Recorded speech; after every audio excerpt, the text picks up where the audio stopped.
صلی اللہ علی محمد صلی اللہ علیہ وسلم۔ اعوذ باللہ السمیع العلیم من الشیطان الرجیم، بسم اللہ الرحمن الرحیم، والصلاة والسلام علی رسولہ الکریم۔ بخاری شریف کتاب صفت الصلاۃ ہم پڑھ رہے تھے، اور اس میں ہم پڑھ رہے تھے خواتین کا مسجد میں نماز پڑھنا۔ اس کے بارے میں مختلف احادیث ہم نے پچھلے 2 درسوں میں دیکھی۔ پچھلے پروگرام میں ہم نے دیکھا تھا کہ نبی کریم صلی اللہ علیہ وسلم جب سلام پھیر لیتے تو خواتین جو تھیں وہ جلدی اٹھ کھڑی ہوتی، اور مرد جو تھے وہ بیٹھے رہتے یہاں تک کہ خواتین چلی جائیں اور پھر مرد اٹھتے۔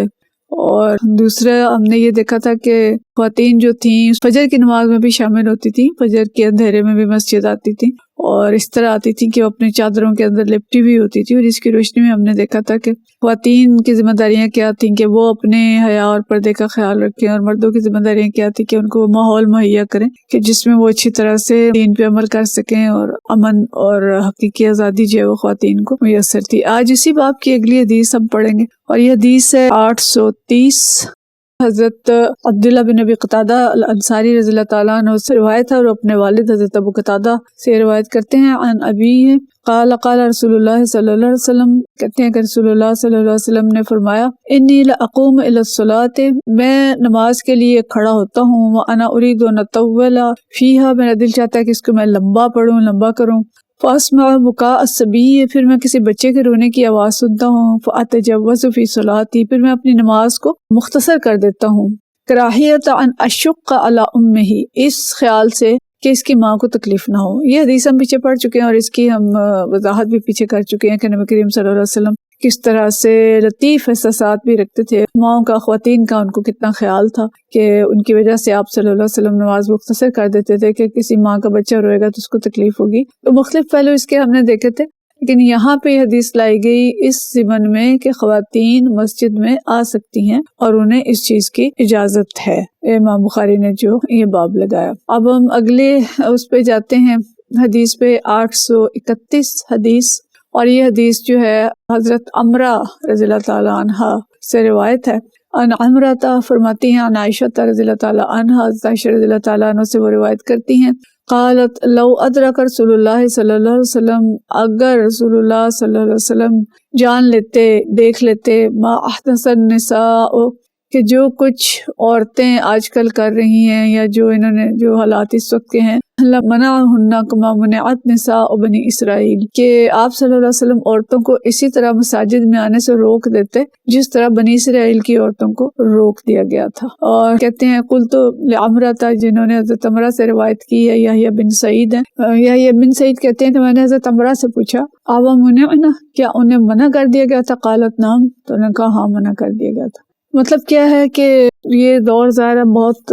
پرانا، نہیں بہت اس تک وقت نہیں گزرا تھا، ابھی جو تابعین ہیں وہ باقی تھے، اتنا عرصہ نہیں ہوا تھا، اور لیکن یہ کہ جو صورتحال اس وقت خواتین کی ہو گئی تھی، آج کا دور تو بالکل ہی آزاد دور ہو گیا، تو اس وقت بھی خواتین اس احتیاط کے ساتھ مسجد نہیں آتی تھی جس احتیاط کے ساتھ امہات المومنین یا صحابیات آیا کرتی تھی، یعنی کچھ آراستہ کر کے، اپنے آپ کو میک اپ کر کے، یا جو بھی زیورات وغیرہ پہن کے نکلتی تھی، من ٹھان کے نکلتی تھی۔ تو یہ حضرت عائشہ رضی اللہ تعالیٰ عنہ کا خیال تھا کہ اگر نبی کریم صلی اللہ علیہ وسلم دیکھ لیتے اس طرح عورتوں کو، تو آپ صلی اللہ علیہ وسلم منع کر دیتے مسلمانوں کو، جیسے بنی اسرائیل کی عورتیں جو انہیں منع کیا گیا تھا۔ بہرحال حضرت عائشہ رضی اللہ تعالیٰ عنہ کا خیال ہے کہ ایسا ہو سکتا تھا،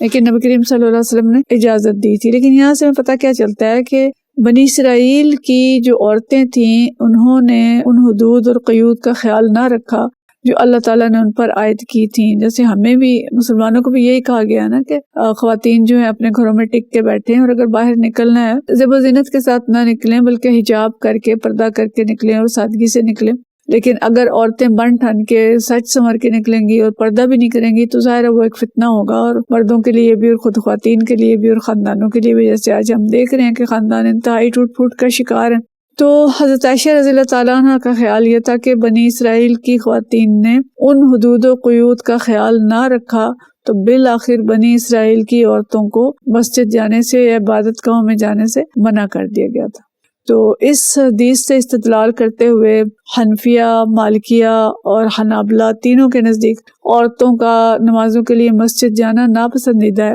اور اس کی بجائے گھروں میں نماز پڑھنا افضل ہے۔ اور اس موقف کی تائید جو ہے اس حدیث سے بھی ہوتی ہے، جس حضرت ام حمید سے مروی ہے کہ میں نے عرض کیا کہ یا رسول اللہ صلی اللہ علیہ وسلم میں آپ کے ساتھ نماز پڑھنے کو پسند کرتی ہوں، تو رسول اللہ صلی اللہ علیہ وسلم نے فرمایا کہ مجھے معلوم ہے کہ آپ میرے ساتھ نماز پڑھنے کو پسند کرتی ہیں، لیکن آپ کا اپنے کمرے میں نماز پڑھنا اپنے حجرے میں نماز پڑھنے سے زیادہ بہتر ہے، اور حجرے میں نماز پڑھنا حویلی میں نماز پڑھنے سے بہتر ہے، اور حویلی میں یا صحن میں نماز پڑھنا اپنے محلے کی مسجد میں نماز پڑھنے سے بہتر ہے،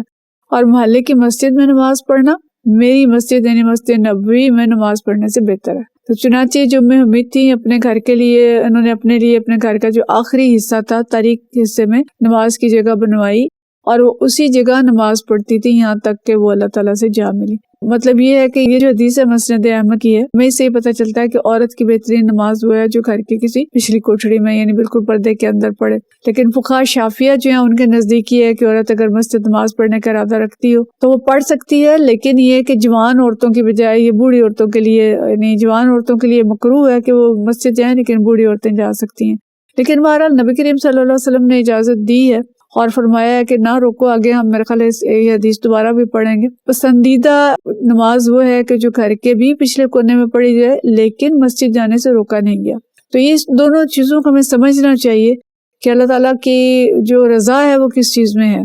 لیکن اللہ اور اس کے رسول صلی اللہ علیہ وسلم نے عورت کی خوشی اس کے جذبے کو بھی مد نظر رکھا، اس کو اجازت دی، لیکن ساتھ یہ بھی بتا دیا کہ اللہ کو پسند کیا ہے۔ تو عام حالات میں مسجد جانا جو ہے خواتین کی مسجد کی بجائے انہیں گھر کے اندر ہی پڑھنی چاہیے، لیکن ظاہر ہے جب حرمین میں گئے ہوں تو وہاں پہ تو جا کے حرمین کے اندر نماز پڑھنا ہر عورت کی خواہش ہوتی ہے، تو اسی لیے اس سے منع بھی نہیں کیا گیا۔ تو ہمیں ان دونوں چیزوں کے اندر جو باریک فرق ہے اس کا خیال رکھنا چاہیے اور یہ سمجھنا چاہیے کہ اللہ تعالیٰ کی پسند جو ہے وہ کیا ہے۔ لیکن اس کے ساتھ ساتھ یہ کہ اگر عورت کو مسجد جانا بھی ہے تو پھر جو حدود اور قیود یا جو شرائط اللہ اور اس کے رسول صلی اللہ علیہ وسلم نے عائد کی ہیں، شریعت نے عائد کی ہیں، ان کا خیال اسے رکھنا چاہیے کہ مسجد جائے گی تو وہ اپنے پردے کے ساتھ، حجاب کے ساتھ، اور پیچھے صفیں ہوں گی ان کی، اور مردوں سے پہلے اٹھ کھڑی ہوں گی، جلدی باہر نکل آئیں گی۔ یہ ساری چیزیں جو ہوں گی ان کا خواتین خیال رکھے گی، خوشبو لگا کے نہیں جائیں گی تاکہ اللہ تعالیٰ نے جو اجازت دی ہے